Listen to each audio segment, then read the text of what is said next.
No te preocupes, hermano. La iglesia no pasará la gran tribulación. Eso es para los judíos. La iglesia ya estará en el cielo. Dios no permitirá que su pueblo sufra. Eso es para los que se quedan. Seremos arrebatados antes del caos, antes que venga el juicio. Dios no permitirá que su pueblo sufra. La iglesia pasará la gran tribulación. ¿Qué nos enseña realmente la Escritura?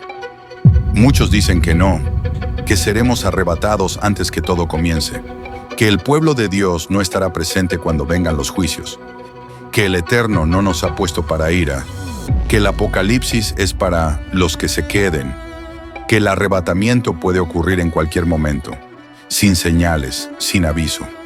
Algunos incluso aseguran que ya no hay nada más que esperar. Pero, ¿es eso lo que está escrito? ¿Es esa la enseñanza clara de Yeshua, de los profetas, de los apóstoles?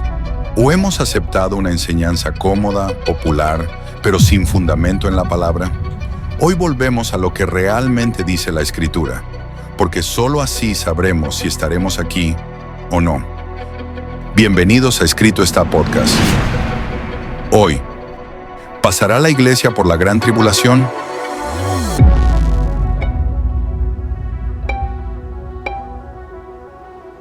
La ira de Dios es el golpe del Creador sobre la tierra. El pueblo de Dios, la iglesia, como usted lo quiera llamar, no va a experimentar ese día terrible de la ira de Dios. Pero escúcheme, de lo que no nos librará el Señor, porque no nos va a librar el Señor, ¿sabe de qué? Del tiempo de angustia. La gran tribulación es un periodo totalmente diferente al día de la ira de Dios. Una cosa es la ira de Dios, que es el golpe de Dios sobre la tierra, que fue lo que vivieron la generación de Noé, que fue lo que vivió también Lot con todos sus contemporáneos. Ellos sí experimentaron el golpe de Dios, la ira de Dios, por eso que antes de que Él golpeara, Él sacó a los suyos. Pero la gran tribulación es algo totalmente diferente. La gran tribulación son los días donde el diablo desatará su ira sobre los moradores de la tierra. En cambio dicen y enseñan la mayoría al día de hoy que la iglesia, mientras Israel esté aquí en la tierra experimentando el periodo de la gran tribulación, la iglesia va a ser arrebatada, ¿cierto? Va a ser levantada en un rapto secreto, en un arrebatamiento oculto. Si yo le preguntara a usted, ¿le gustaría pasar la gran tribulación? Yo estoy seguro que su respuesta sería que no. Pregúntenme a mí. Pregúntame si a mí me gustaría vivir ese tiempo. ¿Le gustaría pasar la gran tribulación, pastor? Por supuesto que no. Estoy seguro que a ninguno de nosotros nos gustaría atravesar este tiempo. Pero aquí no se trata de lo que nosotros queramos. Claro. Aquí se trata de lo que está escrito.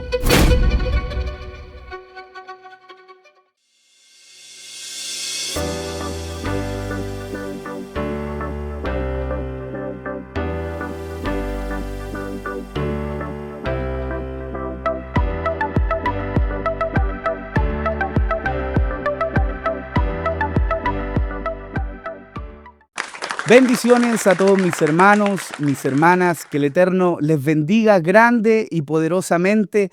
Sean bienvenidos a este espacio, a este podcast, Escrito está, en donde el único deseo y anhelo de nuestras vidas es poder escudriñar, es poder conocer más de la palabra de nuestro Señor, porque entendemos que al conocer su palabra vamos a conocerlo más a Él. Y la verdad es que durante todos estos capítulos ha sido de mucha bendición, porque el Señor, nuestro Señor, nos ha ido enseñando, nos ha ido mostrando cosas maravillosas a la luz de la palabra, y el día de hoy creo que no va a ser la excepción.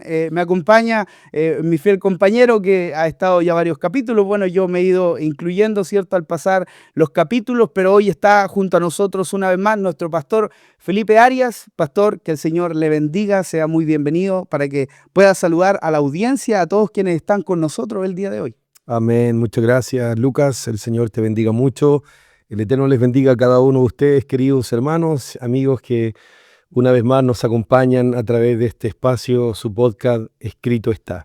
Estoy muy contento, alegre y muy ansiosa también de poder compartir el tema que tenemos preparado para cada uno de ustedes esta noche. Así que les invito a que se queden junto a nosotros, que nos ayuden a compartir, porque hoy, como cada viernes, vamos a escudriñar la palabra del Señor. Amén, que el Señor le bendiga, pastor. Gracias una vez más, le repito, por estar con nosotros compartiendo este espacio. Les animo como cada episodio a compartir este espacio para que pueda llegar a muchos más. También le enviamos un saludo a la congregación, ¿cierto? Amén. A todos nuestros hermanos, de donde quiera que nos estén escuchando y a quienes tal vez nos escuchan por primera vez, también les saludamos, le enviamos un fuerte saludo. Pastor, para comenzar el día de hoy nos espera un largo capítulo, un capítulo muy intenso. Y para nuestros hermanos que están conectados en esta hora, nos gustaría poder comprender el día de hoy, nos gustaría poder escudriñar la palabra acerca de un tema que creo que es muy controversial, que creo que ha generado muchos debates, muchas conversaciones, ¿cierto?, entre distintos hermanos acerca de la gran tribulación. ¿Será que el pueblo de Dios, será que el pueblo escogido por parte de nuestro Señor pasará este proceso, pasará el proceso de la gran tribulación? Creo que el día de hoy vamos a dejar varios conceptos claros, vamos a poder comprender acerca de qué es la ira de Dios, porque muchos hermanos, la iglesia lo cree de esa manera, que Dios no nos ha puesto para ira, pero será correcto, y hoy día lo vamos a dejar en claro, comprender la diferencia entre la ira de Dios y la gran tribulación. Creo que es hermoso poder comprenderlo a través de la palabra de nuestro Dios, y hoy es por eso que estamos una vez más en este espacio para comprender este tema, para comprender el tema de la gran tribulación. Pastor, por favor, para que nos guíe, para que podamos introducirnos en este capítulo, hacerle la primera pregunta, porque, como lo decía, hoy muchas personas confunden dos acontecimientos proféticos que son distintos, pero que hoy la gente lo confunde. ¿Qué es la gran tribulación y qué es la ira de Dios? ¿Podría explicarnos un poco con claridad acerca, en base a la Biblia, en base a la Escritura? ¿Será lo mismo, es lo mismo la gran tribulación a la ira de Dios o no? ¿Qué nos enseña la Escritura? ¿Qué es lo que escrito está en base a este tema? Bueno, hermano Lucas y todos mis hermanos que están desde casa, quiero partir señalando lo siguiente, en base a la pregunta que me realiza. Hoy día existe mucha confusión bíblica en cuanto a estos dos acontecimientos que usted menciona. Por un lado, la gran tribulación, por otro lado, la ira de Dios. La mayor parte del mundo cristiano hoy día cree que se tratan del mismo acontecimiento. Sin embargo, cuando nosotros observamos las Escrituras, nos damos cuenta que ellas son las que nos muestran la verdad de este asunto. Me gustaría, para ir de lleno a la respuesta bíblica, ir, por cierto, a las Escrituras que nos hablan acerca de este asunto. Por ejemplo, si nosotros vamos al libro de Primera de Tesalonicenses, capítulo 5, en el verso 9, nos vamos a encontrar con el apóstol Pablo hablándonos acerca de lo que es la ira de Dios y qué es lo que va a provocar en nosotros esa ira o lo que él escribe al respecto. Primera de Tesalonicenses, capítulo 5, verso 9. Dice, porque no nos ha puesto Dios para ira, sino para alcanzar salvación por medio de nuestro Mesías Yeshua. Notemos esto. Aquí tenemos frente a nosotros una de las escrituras que muchos citan, la mayoría cita, para afirmar que el pueblo de Dios no pasará por la gran tribulación. Muchos dicen, no, el pueblo de Dios, la iglesia, la congregación, no atravesará este periodo llamado la gran tribulación. Y generalmente toman escrituras como estas, Claro. donde señalan, ¿cierto?, que Dios a su pueblo no lo ha puesto para la ira. Amén. Por lo tanto, se piensa que todos los creyentes van a ser librados del periodo de la gran tribulación. Sin embargo, hermano Lucas y hermanos que están desde casa, a la luz bíblica debemos señalar lo siguiente. La ira de Dios y la gran tribulación son dos cosas y dos acontecimientos totalmente opuestos el uno al otro. Amén. Vuelvo, reitero esto. La gran tribulación y la ira de Dios son dos acontecimientos diferentes. Vamos a ver qué es lo que realmente dice la Escritura, por ejemplo, sobre el concepto de la ira de Dios. Analicemos primeramente este concepto. Amén. Amén. Veamos qué dice la Biblia acerca de lo que es realmente la ira de Dios. Quiero, por favor, llevarlos al libro de Isaías, capítulo 13, porque ahí el profeta nos da una luz clarita para entender qué es realmente o lo que va a acontecer en el día de la ira de Dios. Isaías capítulo 13, verso 9, por favor, hermano Lucas. Amén. He aquí, el día del Señor viene, terrible y de indignación y ardor de ira, para convertir la tierra en soledad y raer de ella a sus pecadores. Y raer de ella o cortar de ella A sus pecadores. a sus pecadores. Notemos esto. Aquí la Escritura declara de forma categórica que la ira de Dios, primero, será un día terrible. Amén, así es. Y segundo, dice que su propósito, el propósito del día de la ira de Dios es raer, es decir, es cortar de la tierra a todos los pecadores. Amén. Aquí tenemos ya un concepto de lo que es la ira de Dios. Primero, un día terrible. Y segundo, el propósito del día de la ira de Dios es que el Señor cortará, raerá, quitará, desarraigará de la tierra a todos los pecadores. Apocalipsis capítulo 6 también nos da otro concepto de lo que es el día de la ira de Dios. Apocalipsis 6, verso 16 y verso 17 dice así de esta manera. Y decían a los montes y a las peñas, caed sobre nosotros y escondednos del rostro de aquel que está sentado sobre el trono y de la ira del Cordero, porque el gran día de su ira ha llegado. ¿Y quién podrá sostenerse en pie? Porque el gran día de su ira Ha llegado. ha llegado. ¿Y quién más dice la última parte? ¿Quién podrá sostenerse en pie? ¿Quién podrá sostenerse en pie? Fíjense, esta escritura menciona que ese día, el día de la ira del Señor, será tan espantoso, será tan terrible, que concluye con esta pregunta: ¿quién podrá mantenerse en pie? Amén, así es. ¿Habrá algún ser humano que pueda mantenerse en pie en ese día del día de la ira de Dios?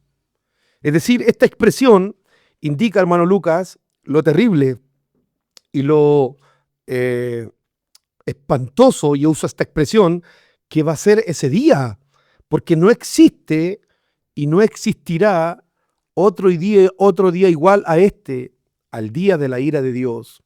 Apocalipsis capítulo 14, verso 19 y verso 20, notemos cómo dice la Escritura.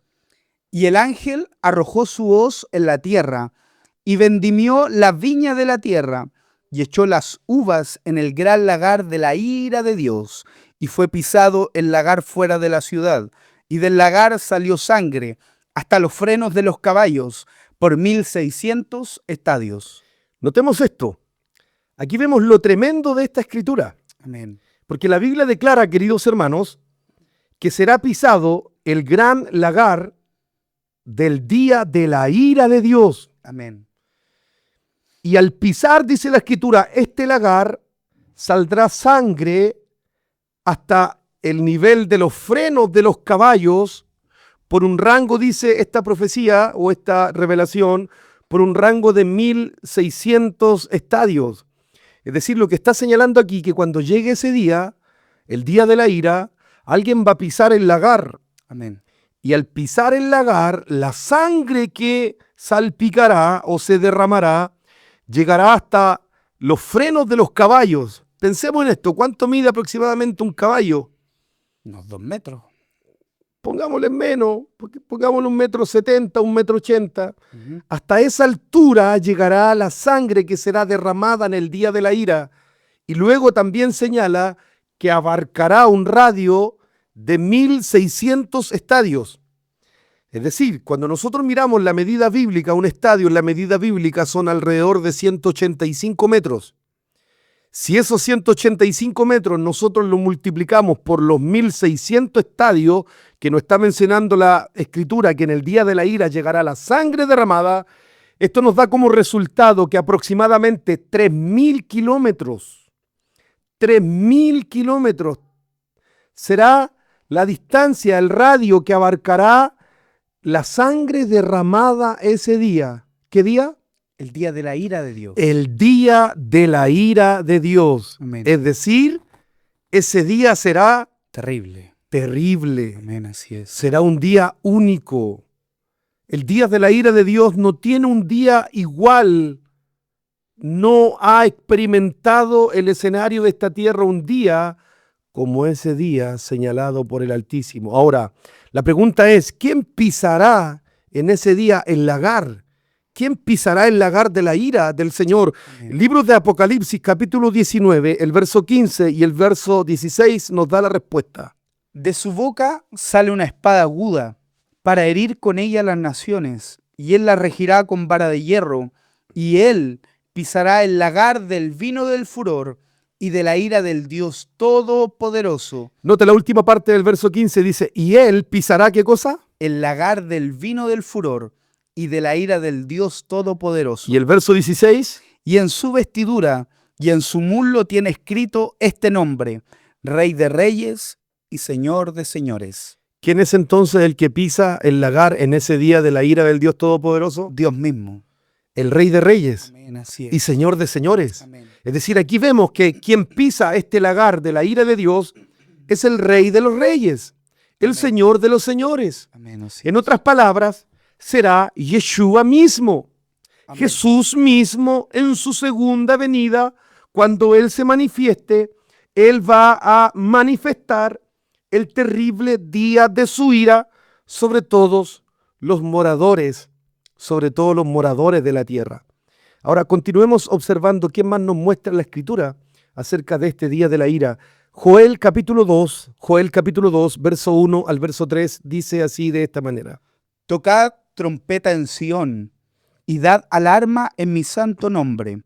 Tiemblen todos los moradores de la tierra, porque viene el día de Adonai, porque está cercano, día de tinieblas y de oscuridad, día de nube y de sombra, porque sobre los montes se extiende el alba.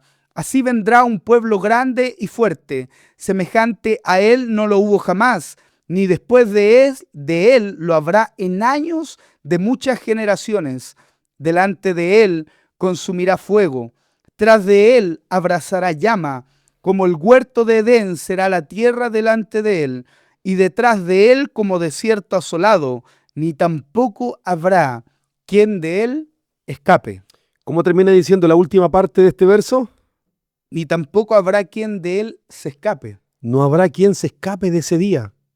Según esta escritura del profeta Joel, está señalando que de ese día no habrá quien pueda escapar. Amén, así es. Nadie podrá escapar de este día terrible. Es más, observemos cómo también el profeta Sofonías nos habla acerca del día de la ira del Señor. Sofonías capítulo 1, verso 14 al verso 17. Cercano está el día grande de Adonai, cercano y muy próximo. Es amarga la voz del día de Adonai, gritará allí el valiente. Día de ira, aquel día, día de angustia y de aprieto, día de alboroto y de asolamiento, día de tiniebla y de oscuridad, día nublado y de entenebrecimiento, día de trompeta y de adelgazar sobre las ciudades fortificadas y sobre las altas torres, y atribularé a los hombres, y andarán como ciegos, porque pecaron contra Adonai, y la sangre de ellos será derramada como polvo, y su carne como estiércol.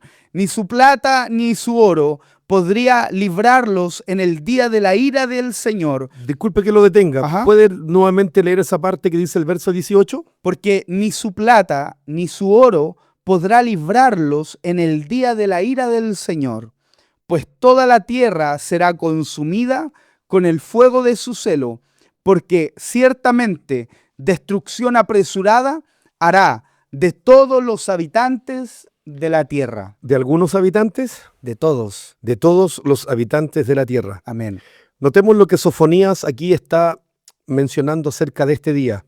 Nos da tres detalles importantísimos y muy puntuales. Primero, dice que ese día, el día de la ira, gritará allí el valiente. Amén, así es. ¿Qué denota con esto? ¿Qué nos está mostrando esto? Que nadie va a poder mantenerse en pie, hasta el más valiente va a ser Efectivamente, hasta los más fuertes, los más valientes, ellos también ese día gritarán. Amén. Ese día también sufrirán el impacto, el poder del día de la ira de Dios. Amén, así es. Segundo, señala que será día nublado, día espantoso, día de entenebrecimiento, día de tiniebla. Es decir, será un día oscuro, será un día de tiniebla, será un día espantoso. Amén. Y por último termina diciendo que ni la plata ni el oro que los reyes, los poderosos tengan en aquel día, ni su dinero, ni sus posesiones, nada que el hombre pueda tener, lo podrá librar ese día, el día de la ira del Señor. Porque quiero señalar a la luz de la Escritura, mis queridos hermanos, como lo hemos visto en todos estos versos que hemos leído, hermano Lucas, ese día, el día de la ira no tiene igual. El día de la ira de Dios no tiene comparación. Es un día espantoso. Será un día terrible, hermano Lucas. Amén, amén, pastor. Viendo y entendiendo lo terrible de este día, lo que nos muestra la Escritura, los profetas acerca de este día en donde ni el valiente va a poder mantenerse en pie, que va a tener que gritar.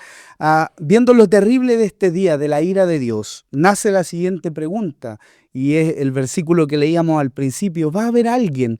¿Habrá alguien que se pueda librar o que pueda escapar de ese día, de la ira de Dios? ¿Qué nos muestra la Escritura acerca de eso? ¿Habrá alguien que pueda escapar de ese día? Bueno, me parece una muy buena pregunta, hermano Lucas, porque creo que cada uno de los que estamos aquí, al ver lo espantoso de ese día, automáticamente nace esa pregunta, bueno, ¿habrá alguien que podrá escapar de ese día? Claro. ¿Habrá alguien que pueda ser libre de ese día, del día de la ira? Y la respuesta es que los únicos, y escúchenme muy bien esto por favor, amados amigos que están desde casa, los únicos que lograrán escapar del juicio de ese día será el pueblo de Dios. Amén. Porque el pueblo de Dios sí logrará escapar de ese terrible día. Porque si hay algo, queridos hermanos, si hay algo de lo cual el Señor librará a su pueblo, es precisamente del gran día de su ira. Amén. De eso la Escritura enseña de forma categórica y contundente que el Señor sí librará a su pueblo. ¿De qué cosa? Del día de la ira de Dios. Del gran día de la ira de Dios. Amén, así es. Es decir, el pueblo de Dios, la iglesia, como usted lo quiera llamar, no va a experimentar ese día terrible de la ira de Dios. Así lo declaran las Escrituras. Observemos lo que la Escritura dice al respecto. En Primera de Tesalonicenses, capítulo 1, verso 10, dice así de esta manera. Y esperar de los cielos a su Hijo, quien nos librará de la ira venidera. ¿Qué es lo que hará el Señor? Nos va a librar de la ira venidera. Nos librará, es decir, no permitirá que el pueblo Pase por atraviese por el día de la ira. Amén. El Señor nos va a librar del día de la ira. Romanos capítulo 5, verso 9 también dice lo mismo. Estando justificados en su sangre, por él seremos salvos de la ira. Por Él, por el Señor, por su sangre, ¿qué dice? Seremos salvos de la ira. Seremos salvos del día de la ira. Amén. Primera de Tesalonicenses, capítulo 5, verso 9, que lo leíamos al principio, dice así. Porque no nos ha puesto Dios para ira, sino para alcanzar salvación por medio de nuestro Señor, Mesías Yeshua. No nos ha puesto Dios Para ira. para ira. Amén. Es decir, todas estas escrituras, queridos hermanos, son muy categóricas y contundentes para afirmar que el Señor, el Creador, a su pueblo lo librará de esta o este día de la ira venidera. Es decir, nosotros, el pueblo de Dios, seremos libres, hermano Lucas. Amén. Seremos librados de aquel espantoso día que se va a vivir sobre el escenario de esta tierra. Ahora, preste su atención, por favor, a esto, mis queridos hermanos, porque debemos entender esta verdad a la luz de la Escritura. La ira de Dios no es otra cosa, porque si tuviéramos que definir qué es la ira de Dios, debemos o tenemos que definirla de esta manera. La ira de Dios, hermano Lucas, hermanos, no es otra cosa sino el golpe de Dios sobre la tierra. Amén. Si alguien me pregunta que pueda definir, ¿cierto? Que podamos definir qué es la ira de Dios, es esto. La ira de Dios es el golpe del Creador sobre la tierra. Porque según la Biblia, la ira del Señor será el día en que el Creador golpee fuertemente la tierra. Amén. ¿Cómo la va a golpear? Con juicio. Amén, así es. ¿Cómo la va a golpear? Con su ira. Ese término ira viene de la palabra hebrea que significa indignación. Es decir, el día de la ira será el día de la indignación. ¿Por qué? Porque ¿qué cree usted que siente Dios a través de toda esta generación, a través de toda la historia humana, con que el hombre sea revelado, con que el hombre no guarda su palabra, que el hombre literalmente le ha dado vuelta a las espaldas al Creador? ¿Sabe lo que ha ido generando todo esto a través de los años y de los siglos en el corazón de nuestro Creador? Indignación. Indignación. Y viene el día que Él tiene señalado, porque en su agenda, en la agenda del Creador, Él tiene un día señalado. Amén, así es. Y ese es el día terrible, espantoso de su ira. Por lo tanto, el día de la ira del Señor es el día donde el Señor va a golpear fuertemente la tierra. Ahora, claramente el Señor, ¿crees tú, Lucas, que el Señor va a golpear, por ejemplo, a su esposa? No lo creo de esa forma. ¿Creen ustedes que el Creador va a golpear a su esposa? Claramente no.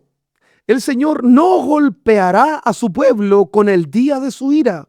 Porque si nosotros pensamos que el pueblo de Dios, la esposa del Señor, va a atravesar el día de la ira, entonces tendríamos que decir que entonces la esposa, el pueblo de Dios, va a ser golpeado por el Creador. Pero la Escritura no nos enseña esto. El pueblo de Dios no va a atravesar este día, porque vuelvo y reitero, el día de la ira de Dios no es otra cosa sino el día donde el Señor va a golpear la tierra con sus juicios. Pero escúcheme, pero de lo que no nos librará el Señor, porque no nos va a librar el Señor, ¿sabe de qué? Él no nos librará del tiempo de angustia. El Señor no prometió, no hay ninguna escritura en la Biblia que señale en la cual Dios prometa que va a librar a su pueblo de los días de la gran tribulación. ¿Saben por qué? Sencillo, porque bíblicamente hablando, el pueblo de Dios que esté presente en esos días sobre la tierra, claramente, hermano Lucas, tendrá que vivir y deberá atravesar el periodo llamado por la Escritura la gran tribulación. ¿Sabes, mi hermano? Y quienes están desde casa escuchándonos en esta noche, y estoy muy contento que nos estén acompañando a través de este espacio, hoy día son muchos los que argumentan, por ejemplo, de esta manera. Muchos tienen esta argumentación y dicen, el Señor, Dios, el Creador, a su pueblo no lo va a hacer atravesar el periodo de la gran tribulación. ¿Y cuál es el argumento que dan? Ellos dicen, Dios no nos va a hacer pasar por el periodo de la gran tribulación, señalando que será como en los días de Sodoma y Gomorra. Amén. Ellos dicen que antes de que cayera el fuego, ¿cierto?, del juicio de Dios sobre Sodoma y Gomorra, Amén. el Señor saca antes a Lot y a su familia. Lo mismo argumentan de los días de Noé. Amén. Que antes que viniera el diluvio, ¿cierto?, el diluvio del juicio sobre la tierra y destruyera a todos los hombres, ellos señalan argumentando que el Señor, antes de que viniera el diluvio, ¿qué hizo? Sacó a Noé, Amén. rescató a Noé. Por lo tanto, muchos dicen, de la misma manera va a ocurrir en la gran tribulación. El Señor, antes que envíe el juicio, antes de que envíe, ¿cierto?, esos días de tribulación a la tierra, entonces va a sacar a su pueblo, como lo hizo con Noé. Va a sacar a sus escogidos, a su iglesia. Es lo que la mayoría hoy día argumenta para señalar de que no van a atravesar, ¿cierto?, que la iglesia no va a experimentar o a vivir en la tierra en los días de la gran tribulación. Sin embargo, queridos hermanos, debemos entender lo siguiente, que tanto el fuego que cayó en Sodoma y Gomorra como el diluvio, ¿cierto?, en los días de Noé, ambos fueron el juicio de Dios sobre la tierra. Amén, así es. En otras palabras, tanto el fuego de Sodoma como el diluvio en los días de Noé no fueron otra cosa sino el golpe del juicio de Dios sobre la tierra. Porque yo pregunto, ¿quién envió el juicio, el diluvio, por ejemplo, a la tierra? Fue el Creador mismo. Fue el Creador. ¿Quién fue el que hizo descender fuego del cielo sobre Sodoma? Dios mismo. Por lo tanto, ambos juicios son no otra cosa sino Que la sentencia del Creador. el juicio, el golpe de Dios Amén. sobre la tierra. En cambio, y aquí está la gran diferencia, porque como estamos señalando, la ira de Dios es el golpe de Dios sobre la tierra, pero hay una diferencia entre la ira de Dios y la gran tribulación, porque el periodo de la gran tribulación, quiero decir, a la luz de la Escritura, querido hermano y amigo, no es el golpe del juicio de Dios sobre la tierra. La gran tribulación es un periodo totalmente diferente al día de la ira de Dios. Vuelvo y reitero, hermano Lucas, una cosa es la ira de Dios, que es el golpe de Dios sobre la tierra, que fue lo que vivieron la generación de Noé, que fue lo que vivió también Lot con todos sus contemporáneos. Ellos sí experimentaron el golpe de Dios, la ira de Dios, por eso que antes de que Él golpeara, Él sacó a los suyos.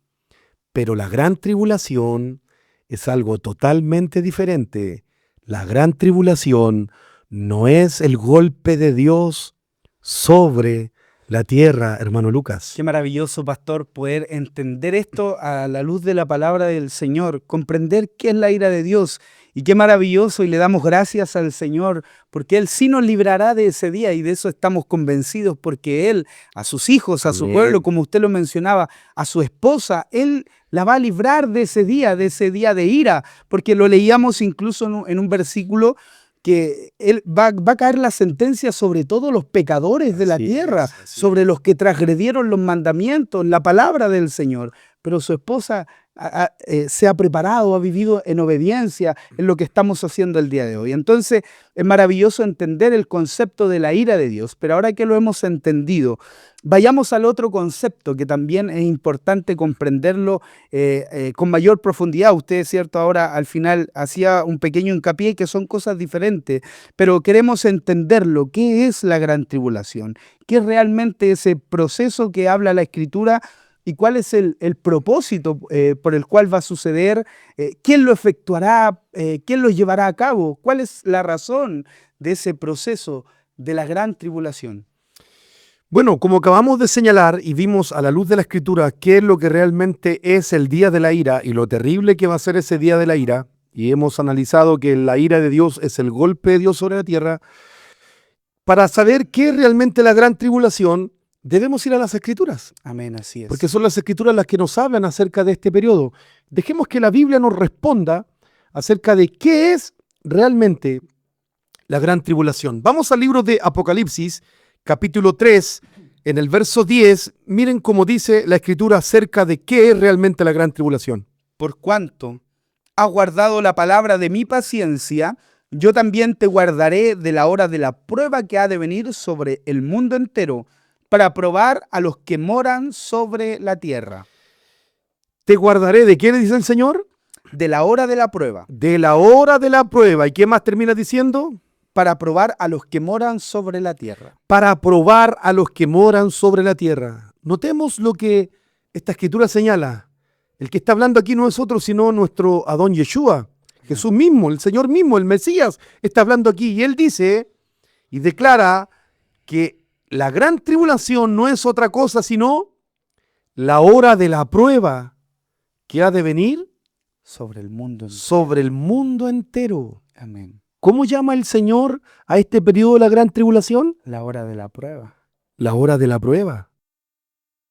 La ira de Dios es el juicio, es el golpe de Dios.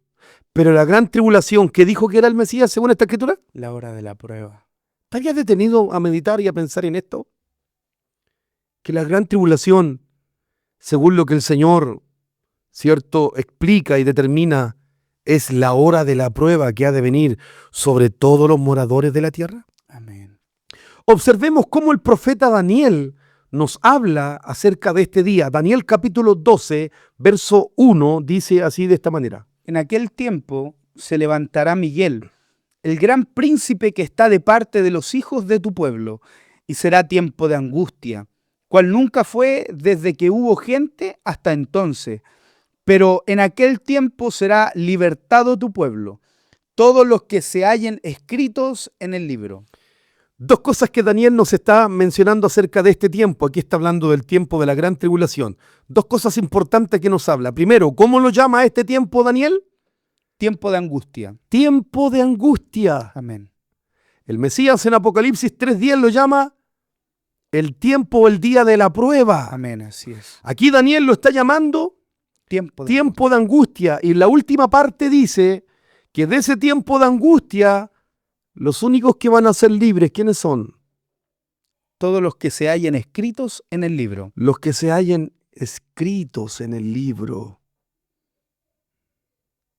Noten cómo Jeremías también habla acerca de este tiempo. En el capítulo 30 de Jeremías, en el verso 7, Jeremías lo llama de forma muy similar a como Daniel describe los días de la gran tribulación, porque Daniel dice que esos días serán tiempo de angustia, y observemos cómo Jeremías, en el capítulo 30, verso 7, se refiere a este tiempo de tribulación. Cuán grande es aquel día, tanto que no hay otro semejante a él, tiempo de angustia para Jacob, pero de ella será librado. ¿Cómo dice Jeremías que será llamado ese día? Tiempo de angustia para Jacob. Tiempo de angustia. Y aquí da un detalle. Para Jacob. Jacob es Israel. Amén. Tiempo de angustia. Detengámonos un momento en esto. El Mesías dice que el tiempo de la gran tribulación será el día o el tiempo de la prueba que Dios usará para probar a todos los que moran en la tierra. Daniel lo llama tiempo angustioso. Y aquí Jeremías en el capítulo 30 está señalando lo mismo, que el periodo de la gran tribulación será un tiempo de angustia. Pero el detalle que nos da aquí el profeta Jeremías es que es tiempo de angustia para Jacob. Para Jacob. De hecho, hermano Lucas, aquí abro un pequeño paréntesis, porque es de esta escritura, es de esta expresión que tiene el profeta Jeremías, donde muchos se toman el día de hoy y donde muchos se afirman para enseñar que la gran tribulación será un periodo que solo va a experimentar ¿quién? Israel. Israel. Porque dicen, no, si este es el tiempo de angustia para Jacob. Y ahí dicen, no, si los únicos que van a estar aquí en la tierra en el periodo de la gran tribulación va a ser Israel. Israel, obviamente aparte de todos los moradores de la tierra que no conozcan al Señor. Sin embargo, esto, amados hermanos, no tiene consistencia bíblica porque, vuelvo y reitero, muchos toman esta escritura para enseñar que solo Jacob, Israel, atravesará el periodo de la gran tribulación. En cambio dicen y enseñan la mayoría al día de hoy que la iglesia, mientras Israel esté aquí en la tierra experimentando el periodo de la gran tribulación, la iglesia va a ser arrebatada, ¿cierto? Va a ser levantada en un rapto secreto, en un arrebatamiento oculto. Es lo que la mayoría hoy día, hermano Lucas, argumenta al respecto. Pastor, ahí me quiero detener un poco, ya que en muchas iglesias se enseña que antes de la tribulación, de la gran tribulación, como usted lo menciona, sucederá esto, un rapto secreto de la iglesia, donde los creyentes van a ser arrebatados, ¿cierto? Sin aviso para evitar todo el sufrimiento, todo ese proceso de la prueba, como lo leíamos recién, y que Israel, en este caso Israel, va a tener que quedarse aquí en la tierra sufriendo, pasando la prueba. Pero, ¿de dónde nace esta idea? ¿De dónde nace este concepto acerca de el rapto secreto? ¿Será que tiene un respaldo sólido en la Escritura o es una enseñanza tal vez más reciente que se ha ido enseñando tal vez al pasar los años? ¿Qué nos enseña la Biblia acerca del rapto secreto? Bueno, como primer punto para responder su pregunta, hermano Lucas, debo señalar que esta idea del rapto o el arrebatamiento secreto no es bíblica, no tiene argumentación en la Escritura. Por la sencilla razón que esta doctrina del arrebatamiento secreto nace o se origina recién en el siglo XIX. Es decir, hace poquito más de 200 años atrás, es que nace esta idea. Si nosotros comenzamos a escarbar y a indagar, nos vamos a encontrar que 300 años atrás no había nadie, absolutamente nadie, que enseñara acerca de esto. Nuestros hermanos de la primitiva iglesia jamás se inclinaron a pensar o a enseñar acerca de esto, de un arrebatamiento secreto. Mucho menos pensar que iba a ser un grupo selecto los primeros en ser arrebatados, mientras Israel iba a quedar acá en la tierra, ¿cierto?, atravesando este periodo llamado por la Escritura la Gran Tribulación. Uno de los fundadores de esta doctrina del arrebatamiento secreto, hermano Lucas y hermanos que están desde casa escuchándonos en esta noche, fue un predicador británico de nombre John Nelson Darby. Usted lo puede googlear, lo puede buscar y se va a encontrar con este predicador británico que fue el precursor, fue uno de los primeros, uno de los pioneros en sembrar, en comenzar a enseñar, ¿cierto?, esta doctrina del arrebatamiento secreto. De hecho, este mismo predicador fue el fundador, es el fundador de quien, ¿cierto?, después se desarrolló un esquema de interpretación bíblica llamada el dispensacionalismo. Darby, este predicador británico, es el padre del dispensacionalismo. La idea de los dispensacionalistas es que Dios ha tenido diferentes reglas de tiempo para tratar en diferentes épocas con el hombre. Por ejemplo, la teoría o la teología del dispensacionalismo enseña, ¿cierto?, que el Señor tiene una ley, un trato con los judíos llamado el tiempo de la ley, y que ahora tiene otro tiempo llamado la gracia para tratar con la iglesia. ¿Qué es lo que ha provocado esto, hermano Lucas y hermanos que están desde casa? Literalmente, ¿sabe lo que ha provocado? Una separación, una división, haciendo creer que por un lado está Israel y por otro lado está la iglesia. Esto nace no de la Escritura, querido hermano. Esto nace del dispensacionalismo. De hecho, este predicador que fue el que,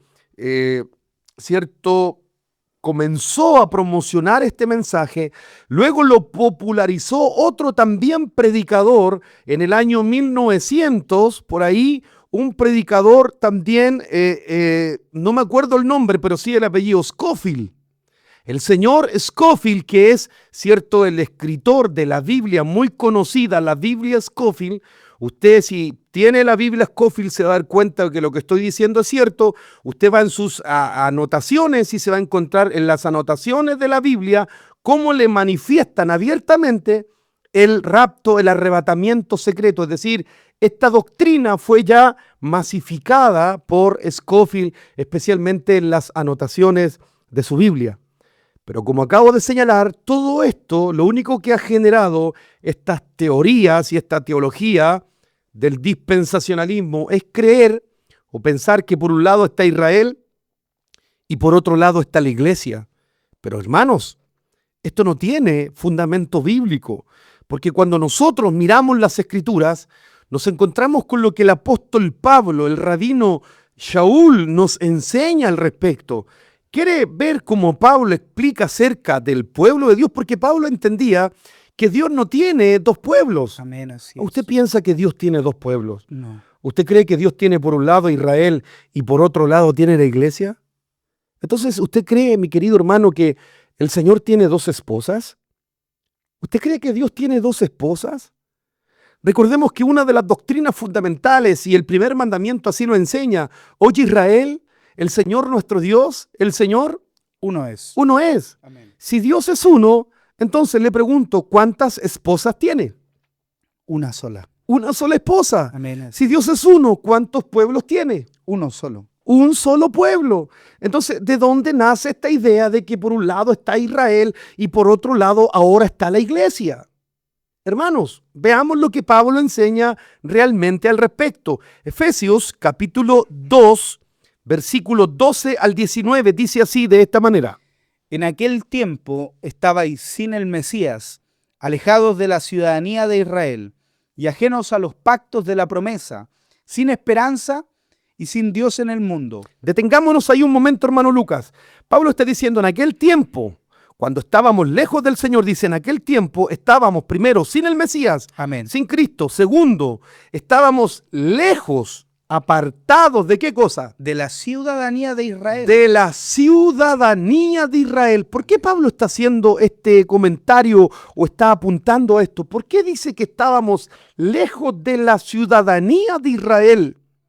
Porque Pablo con esto está señalando que el pueblo con el cual Dios siempre ha hecho pacto, ¿con quién es? Con Israel. Con Israel. Y nosotros que estábamos entre los gentiles, ¿cómo estábamos antes de conocer al Señor? Lejos de la ciudadanía. Estábamos lejos de la ciudadanía del pueblo de Dios. Amén. Pero mire cómo dice el verso 13. Pero ahora, en el Mesías Yeshua, vosotros que en otro tiempo estabais lejos, habéis sido hechos cercanos por la sangre del Mesías. Notemos, nosotros que en otro tiempo estábamos lejos, ¿lejos de qué? De la ciudadanía de Israel. De la ciudadanía de Israel, no teníamos cercanía con el pueblo de Dios. Amén. Pero dice, pero ahora, Amén. ahora que hemos conocido al Señor, ahora que su sangre nos lavó a través de él, ¿qué ocurrió ahora? Dice Pablo. Habéis sido hechos cercanos Fuimos acercados. ¿A dónde nos acercó? a la ciudadanía. A la ciudadanía de Israel. Amén. Siga leyendo el verso 14. Porque Él en nuestra paz, que de ambos pueblos hizo uno, derribando la pared intermedia de separación, y mediante la cruz o el madero, reconciliar con Dios a ambos en un solo cuerpo, matando en ella las enemistades. Y vino y anunció las buenas nuevas de paz a vosotros, que estabais lejos, y a los que estaban cerca. Detengámonos ahí, la última parte del verso. Lea nuevamente el verso 17. Y vino y anunció las buenas nuevas de paz a vosotros, que estabais lejos, y a los que estaban cerca. Note, el Mesías Yeshua vino para traer las buenas nuevas, el Evangelio. ¿A quién dice? A los que estaban lejos. A los que estaban primero Lejos. lejos. ¿Quiénes eran los que estaban lejos? Nosotros. Nosotros, los Amén. gentiles, estábamos lejos de la Amén. ciudadanía. Pero también el mensaje era ¿para quién? Para los que estaban cerca. Para los que estaban cerca. ¿Quiénes estaban cerca? Israel, casa. Israel. Ellos eran los que estaban cerca. Nosotros estábamos lejos, pero el mensaje del Señor nos acerca y nos transforma en uno solo, como dice el verso 18. Porque por medio de Él, los unos y los otros tenemos entrada por un mismo espíritu al Padre. Así que ya no sois extranjeros ni advenedizos, sino conciudadanos de los santos y miembros de la familia de Dios. Notemos cómo de forma categórica el verso 19 de Pablo revela todo este misterio. Dice, así que, escuche bien esto, así que hermano, ya no somos extranjeros, Amén. ya no somos gentiles, Amén. ya no somos advenedizos, sino que ahora, ¿qué somos? Dice Pablo. Conciudadanos de los santos. Somos conciudadanos de los santos y miembros de la familia de Dios. Amén. ¿Cuál es la familia de Dios? ¿Cuál es la única familia que Dios tiene? ¿Cuál es la única familia que Dios formó? ¿Se recuerdan cuando Dios llama a Abraham y le dice, haré de ti una gran familia, una gran nación? La familia que Dios forma es la familia de Abraham, de Isaac, de Jacob. Esa familia fue la que Él sacó de Egipto, la esclavitud de Egipto. Su familia no es otra sino Israel. Por eso que aquí Pablo dice que vosotros en otro tiempo estabais lejos. Claro, nosotros, los gentiles, estábamos lejos de la ciudadanía, pero ahora a través de la sangre del Mesías, Él nos acercó y nos dice, así que ya no son extranjeros, ya no somos gentiles, ya no somos advenedizos, ahora somos conciudadanos de los santos, y lo glorioso es que somos parte de la familia de Dios. Qué hermoso es el Señor. Amén. Por eso que hoy día debemos entender que no es Israel y la iglesia. No es que Dios tiene por un lado a Israel como un pueblo y tiene por otro lado a otro pueblo llamado la iglesia. Eso es teología del reemplazo, el pensar que Dios reemplazó a Israel ahora por un nuevo pueblo llamado la iglesia. eso no tiene consistencia bíblica. Por favor, leamos las Escrituras. Por favor, entendamos las profecías que la Escritura señala. Los profetas nunca de los nunca hablaron acerca de esto que hoy día se cree. Esto nació en la mente de predicadores, de hombres que no entendieron la correcta interpretación de las Escrituras. El mismo apóstol Pablo en Romanos capítulo 11, cuando habla y dice, ¿ha desechado Dios a su pueblo? En ninguna manera. Dios no lo ha desechado. Pablo en el Romanos capítulo 11, si usted analiza, él hace la analogía de que el Señor quita ramas silvestres. Esas ramas silvestres éramos nosotros los gentiles, estábamos entre los gentiles, éramos olivos silvestres. Y Pablo dice en Romanos 11 que estas ramas silvestres las injerta, ¿dónde? Las injerta en las ramas del olivo natural. Amén. En las ramas del olivo natural. ¿Quiénes son las ramas del olivo natural? Israel. Amén. Así. Las ramas silvestres las corta el Señor y las injerta en las ramas del olivo natural. Ahora, este olivo natural tiene una savia y tiene una raíz poderosa y eterna. Isaías capítulo 11 dice que de sus raíces retoñará un vástago, el vástago de Isaí. ¿Quién es ese vástago? ¿Quién es esa raíz que le da vida a este olivo? No es otro sino el Mesías mismo, Amén. Yeshua, Amén. Jesús como tú lo conoces. Él es el que le da vida a este olivo y este olivo está sostenido en esta raíz. Pero las hojas naturales de este olivo son Israel. Y Pablo dice que a nosotros, los gentiles, nos cortó y nos injertó, nos puso en el olivo natural. Por lo tanto, si Él nos quita del olivo silvestre y nos pone ahora con el olivo natural, ¿qué somos nosotros? ¿Quién somos realmente entonces? ¿Seguimos siendo olivo silvestre? ¿Seguimos siendo gentiles? Por supuesto que no. Pablo dice, en otro tiempo erais gentiles, ahora somos conciudadanos de los santos, es decir, somos parte de Israel. Entonces, esa idea de que por un lado está Israel y por otro lado la iglesia, hermano, por favor, sáquela de su mente, escudriñe las Escrituras, no se deje engañar, no se deje manipular su mente con ideas que solo la mayoría hoy repite porque las escuchó de otros predicadores, las repiten porque las escuchó de su pastor, de su apóstol, de su líder, de su anciano, pero no tienen fundamento en la Escritura, no tienen fundamento en la palabra del Señor. Por lo tanto, vuelvo al tema, pensar que la angustia de Jacob, que usa ese término que usa Jeremías, angustia para Jacob, es el periodo que solo va a vivir Israel y que la iglesia va a ser libre, va a ser arrebatada de ese tiempo de angustia, eso es algo totalmente antibíblico. Porque como estamos analizando el periodo de la gran tribulación, hermanos, será un tiempo angustioso del cual nosotros, el pueblo de Dios, no será librado. Amén. El pueblo de Dios no va a ser libre del periodo de la gran tribulación. Al contrario, quien esté presente en ese tiempo, quienes estén vivos, la generación que esté presente en esos días, escuche bien esto, deberá enfrentarse a este periodo de la gran tribulación. ¿Sabe, hermano Lucas? Bíblicamente hablando, como dijimos hace un momento y definimos lo que es la ira de Dios, la ira de Dios no es otra cosa sino el golpe de Dios, el golpe del juicio de Dios sobre la tierra. Amén. ¿Pero qué es la gran tribulación? ¿Saben?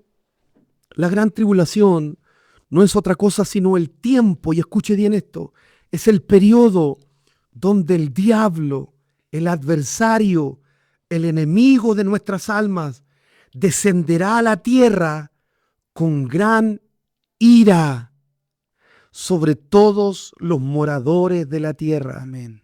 Miren cómo dice la Escritura referente a este tiempo de gran tribulación. Apocalipsis capítulo 12, verso 7. Después hubo una gran batalla en el cielo. Miguel y sus ángeles luchaban contra el dragón, y luchaba el dragón y sus ángeles, pero no prevalecieron, ni se halló ya lugar para ellos en el cielo. Notemos este suceso espiritual que menciona la Biblia. Una batalla espiritual entre el ejército de Dios, por un lado a la cabeza Miguel Amén. y sus ángeles, Amén. y por otro lado Satanás y sus ángeles. Esta batalla espiritual, queridos hermanos, será la antesala. Escuche bien esto. Será la antesala para que aquí en la tierra inicie el periodo de la gran tribulación. Amén. Porque el resultado de esta batalla que se va a lidiar en el cielo, el resultado será que Satanás y sus ángeles serán vencidos y serán arrojados a la tierra. Van a ser arrojados a la tierra. Observemos lo que dice la Escritura en Apocalipsis capítulo 12, versículo 9, por favor, hermano Lucas. Y fue lanzado fuera el gran dragón, la serpiente antigua, que se llama Diablo y Satanás, el cual engaña al mundo entero. Fue arrojado a la tierra y sus ángeles fueron arrojados con él. Notemos lo categórico de esta escritura. En esta batalla que va a lidiar Miguel con sus ángeles y por otro lado Satanás con los ángeles, el adversario, Hasatán, resultará, como siempre, perdedor. Amén. Perdedor. Será perdedor en esta batalla. Y el resultado, según lo que declara esta escritura, es que él, junto con sus ángeles, ¿qué va a ocurrir? Va a ser arrojado a la tierra. Va a ser arrojado a la tierra. Amén. Ahora, preste atención a esto, porque ¿qué cree usted que va a pasar cuando este ser sea arrojado acá a la tierra? Porque, ojo, entendamos esto, esta batalla aún no ha acontecido. O quién sabe si es que ya no se está llevando a cabo esta batalla hoy día en el cielo. Amén. Sí. Lo cierto es que cuando esta batalla se ejecute, el perdedor será el adversario y la Escritura dice que va a ser arrojado a la tierra. Ahora, ¿qué va a ocurrir cuando el diablo y sus ángeles sean arrojados a la tierra? Miren cómo dice Apocalipsis capítulo 12, verso 12, porque aquí nos dice lo que va a ocurrir. Por lo cual, alegraos, cielos, y los que moráis en ellos. Ay de los moradores de la tierra y del mar, porque el diablo ha descendido a vosotros con gran ira, sabiendo que tiene poco tiempo. ¿Cómo ha descendido el diablo, dice? Con gran ira. Con gran ira, con gran enojo. Amén, así es. Va a ser tal la ira y el enojo. ¿Saben por qué? Porque él va a saber cuando sea arrojado a la tierra. ¿Qué va a saber? Que le queda poco tiempo. Ahí recién va a saber que los días de él están contados. Amén, así es. Pero lo interesante es que aquí dice que va a ser arrojado y va a caer. ¿Cómo va a caer? ¿Feliz? Con gran ira. Con gran ira. Escuche esto, mi querido hermano. La caída de Satanás a la tierra, según esta escritura, genera dos cosas importantes. Primero, los primeros que saltan de alegría, ¿quiénes son? Los habitantes del cielo, porque dice que en el cielo se genera una gran fiesta. Gran gozo inunda el corazón de todos los seres espirituales, Amén. porque ellos dicen, por fin, el acusador y adversario ha sido desechado y expulsado de su territorio. Amén. Los seres espirituales se alegran, es decir, en el cielo hay gozo. Pero ¿qué ocurre en la tierra? En la tierra hay un contraste tremendo, Amén. porque al ser arrojado desde el cielo, al Miguel, al arrojarlo junto con sus ángeles, en el cielo hay gozo. Pero note el contraste que va a ocurrir en la tierra, porque luego dice, ¡ay de los que moran en la tierra! Amén. ¿Se da cuenta de lo que está ocurriendo aquí? Esa expresión ¡ay! ¿Qué está denotando? Cuidado. Peligro. Peligro para los que están morando en la tierra. Sí, amén. Lo que se les viene no es bueno. Amén. ¡Ay de los que moran en la tierra! Una expresión de lamento generalizado para los moradores de la tierra. ¿Saben por qué? Porque la caída de Satanás a esta tierra, escuche bien esto, desatará sobre el mundo entero el periodo que la Biblia llama La gran tribulación. la gran tribulación. Amén, así es. Porque la gran tribulación se va a llevar a cabo sobre el escenario de esta tierra cuando tengamos viviendo entre nosotros, entre la tierra, al ser más despreciable de todos, a ese ser que nuestro Mesías Yeshua desenmascaró en Juan capítulo 10, verso 10, cuando dijo que el ladrón no viene sino para hurtar, para matar y para destruir. Amén. Amados hermanos, debemos entender lo siguiente. El periodo de la gran tribulación no tiene nada que ver con el día de la ira de Dios. No, la gran tribulación no es lo mismo que la ira de Dios. La gran tribulación son los días donde el diablo desatará su ira sobre los moradores de la tierra. Amén. Hermano Lucas, la gran tribulación es el tiempo donde el diablo va a manifestar su enojo, donde él va a derramar todo su enojo, toda su frustración, toda su ira sobre los moradores de la tierra. Amén. ¿Se recuerdan cuando en Job capítulo 1 el diablo, porque llegan a presentarse delante del Creador los hijos de Dios, entre los cuales venía Satanás, ¿cierto? Y el Señor le dice a Satanás: ¿no has considerado a mi siervo Job? Y entra en un diálogo y el diablo le dice: claro, él tiene todo. ¿Por qué? Porque tú lo tienes cercado. Amén. Pero permíteme tocarlo a ver si no reniega tu nombre. ¿Qué hace el Señor? Lo permite. ¿Qué tuvo que hacer el Señor para que Satanás pudiera intervenir en Job? Él lo permitió. Tuvo que permitir, ¿cierto? O tuvo que esperar que Dios diera su venia, es decir, tuvo que esperar que Dios permitiera que él lo pudiera tocar. Porque ¿qué pasa si Dios no lo permitía? No podía hacerlo. Satanás no puede hacer nada que el Señor no permita. Y en esto ahora un pequeño paréntesis. A diferencia de lo que tal vez tú crees, querido hermano, o a diferencia de lo que la mayoría de los predicadores hoy día señalan y enseñan, Satanás no es el enemigo de Dios. ¿Cree usted sinceramente que el Creador, el Omnipotente, el Rey del Universo, tiene enemigos? ¿Habrá alguien que pueda enfrentarse al Creador?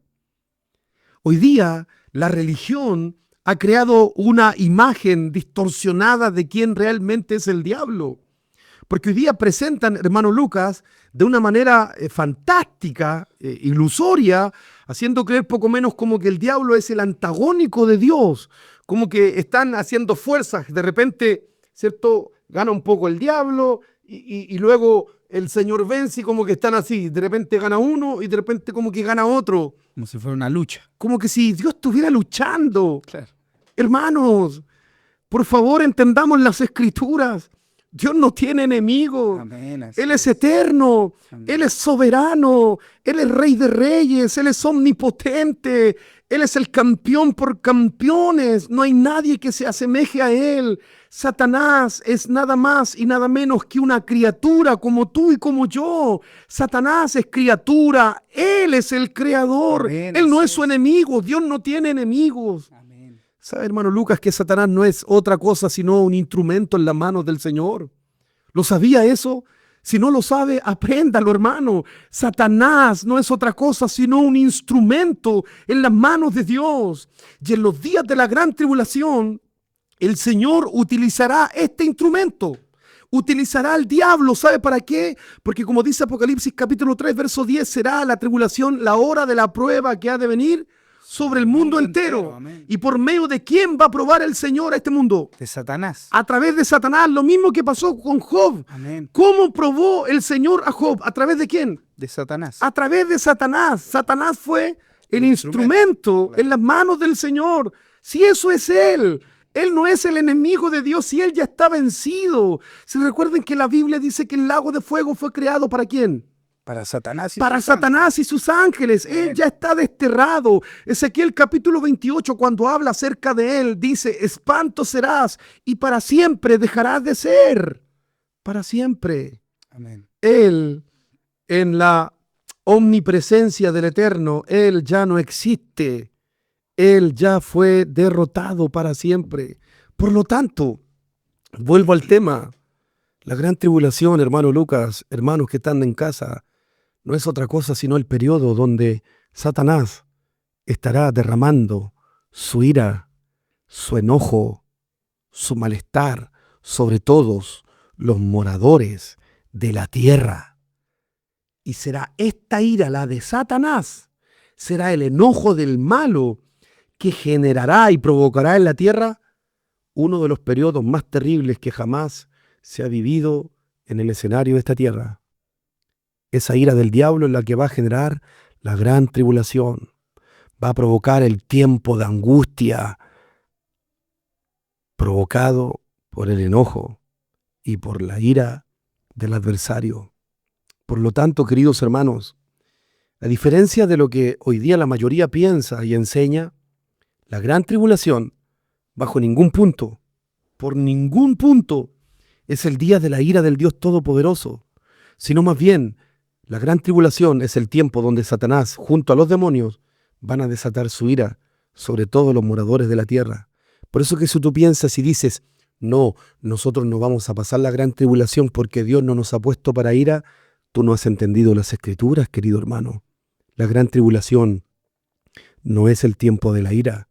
La gran tribulación no es el tiempo del golpe de Dios. La gran tribulación van a ser los días del golpe de Satanás sobre la tierra. Va a ser el golpe del enojo del malo sobre la tierra. Observemos qué más nos dice la Escritura al respecto. Apocalipsis capítulo 12, verso 17. Entonces el dragón se llenó de ira contra la mujer y se fue a hacer guerra contra el resto de la descendencia de ella. Detengámonos un momento. Vuelve y lea la primera parte para que veamos qué pasa con ese dragón. Entonces el dragón se llenó de ira. ¿De qué se llenó? De ira. ¿Quién es el dragón? Satanás. Satanás. O sea, notemos cómo aquí la Escritura está mostrándonos la ira de él. ¿Qué ocurre cuando él desata esa ira? Se llenó de ira contra la mujer y se fue a hacer guerra contra el resto de la descendencia de ella, los que guardan los mandamientos de Dios y tienen el testimonio de Jesucristo, de Yeshua. ¿Se dan cuenta? Según esta Escritura, en el periodo donde esté el anticristo aquí en la tierra, el periodo de la gran tribulación, van a estar sobre la tierra dos grupos. Amén. ¿Quiénes son estos grupos que van a estar sobre la tierra? Los que guardan los mandamientos de Los Dios que guardan los mandamientos de Dios y tienen el testimonio de Yeshua. y los que tienen el testimonio de Jesús. Obviamente, aquí no son dos grupos, no es Israel y la iglesia como lo hablamos, estamos hablando del mismo pueblo. Porque ¿quiénes son los que guardan los mandamientos de Dios? Su pueblo, Israel. Su pueblo. ¿Quiénes son los que tienen el testimonio de Yeshua, de Jesús? Su pueblo también. Su pueblo. ¿O no cree usted en Jesús? ¿No cree usted en Yeshua? ¿No cree usted en la palabra de Dios? ¿No guarda acaso los mandamientos del Señor? Entonces, ¿a quién va a perseguir ese dragón? A los que guardan los mandamientos y a los que tienen el testimonio, a su pueblo. ¿Van a estar entonces en la tierra en ese periodo de gran tribulación? Amén, así es. ¿Se había dado cuenta de eso, querido hermano? Por supuesto que en la tierra van a estar presentes en el periodo de la gran tribulación los que guarden los mandamientos del Señor y los que tienen el testimonio de Yeshua. Amén. Porque efectivamente el pueblo de Dios que esté vivo en esos días, por supuesto que tendrá que pasar por el periodo de la gran tribulación. Saben, las Escrituras, desde siempre, hermano Lucas, siempre nos han advertido que el pueblo de Dios se va a tener que enfrentar a tribulación y a gran tribulación. Observemos como dice el libro de Hechos, capítulo 14, verso 22. Confirmando los ánimos de los discípulos, exhortándoles a que permanecieran en la fe y diciéndoles, es necesario que a través de muchas tribulaciones entremos en el reino de Dios. Es necesario, dijo Pablo, que por muchas, ¿qué? Tribulaciones. Tribulaciones, ¿qué más? Entremos en el reino de Dios. Entremos en el reino de Dios. Segunda de Timoteo, capítulo 3, verso 12. Y también todos los que quieren vivir piadosamente en el Mesías Yeshua padecerán persecución. Todos, escuche esto, todos los que quieren vivir piadosamente en Cristo Jesús, todos, ¿qué pasará, dice? Padecerán persecución. Van a padecer persecución. Ese pensamiento que hoy día hay, que como lo acabo de señalar, nació en la mente de un predicador, de que la iglesia no va a pasar este periodo, de que la iglesia va a salir antes en un rapto secreto, hermanos, Eso es antibíblico. Eso no es lo que los apóstoles enseñaron. Eso no es lo que el Mesías Yeshua enseñó. Eso no es lo que las Escrituras enseñan. Porque la Escritura siempre nos ha advertido que el pueblo de Dios sufrirá persecución y padecerá tribulación. Ahora, algo interesante que debemos entender también, hermano Lucas, es que la gran tribulación es permitida, pero no es provocada por el Creador. Vuelvo y reitero esto. Dios permite que ocurra este periodo de gran tribulación, pero de ninguna manera, en lo absoluto, es Él el que la provoca. En base a lo que usted mencionaba, pastor, y los versículos que leíamos al principio refiriéndose a este proceso, el proceso de prueba, este tiempo de prueba, ahí tenemos un ejemplo claro y tenemos que entender que literalmente este proceso de gran tribulación va a ser un tiempo de prueba, literalmente, en donde vamos a tener que ser probados. ¿Quiénes van a ser probados? ¿Será que el Señor quiere probar a los que hacen iniquidad, a los pecadores? O más bien dicho, querrá probar a sus hijos. ¿De qué estamos hechos? Lo mencionaba usted con los versículos que leíamos recién.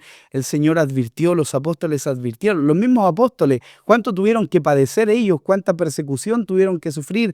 Los profetas también, aborrecidos por el pueblo, ¿cierto? Sentenciados. Entonces, ¿qué nos hace pensar a nosotros que los apóstoles, que los que fueron escogidos por él mismo, por Yeshua mismo estando en esta tierra, tuvieron que padecer, tuvieron que ser perseguidos hasta la muerte literalmente? ¿Qué nos hace pensar a nosotros que somos distintos, que somos diferentes? Efectivamente, hermano Lucas, la analogía que usted está haciendo es muy cercana a lo que las Escrituras enseñan, porque ese pensamiento de un rapto secreto, de salir, ¿cierto?, para no padecer persecución, para no vivir el periodo de la gran tribulación, es un pensamiento que no está en la Escritura. Si bien es cierto, si nosotros nos preguntáramos, hermano Lucas, ¿quién quiere pasar por la gran tribulación? Yo le pregunto, ¿le gustaría a usted vivir la gran tribulación? Claro que no. Si yo le preguntara a usted, ¿le gustaría pasar la gran tribulación?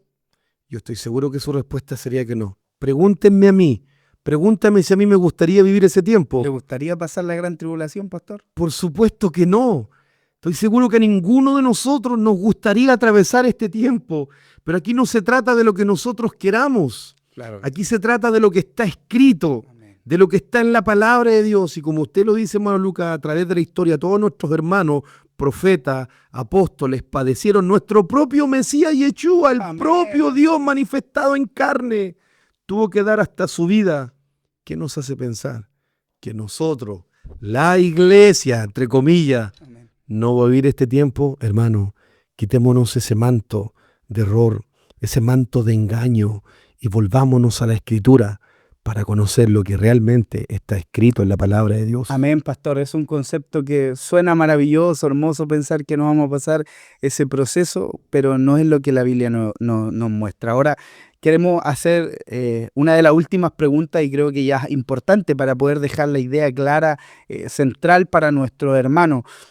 ¿Qué pasa con el pueblo? ¿Será que estamos destinados como pueblo del Señor a pasar este proceso? Sé que ya hemos ido un poco en camino dando la respuesta, pero sé que hay mucha muestra bíblica que tenemos que mostrarle a nuestros hermanos para poder dejar esta idea clara. El pueblo pasará la gran tribulación, ¿estaremos aún en la tierra atravesando este tiempo difícil o seremos apartados, seremos sacados? Bueno, para responder dejemos que la Biblia responda. Amén, así es. Que la Biblia nos responda esa interrogante, porque efectivamente muchos se preguntan, ¿pasará la iglesia? ¿Estará el pueblo de Dios en la tribulación? Sé que la mayoría, y aquí obviamente el propósito de este podcast, como los otros temas que también hemos abordado, nuestro propósito no es imponer nuestra verdad. Amén. No. El anhelo nuestro no es poner nuestra verdad por sobre la suya, de ninguna manera.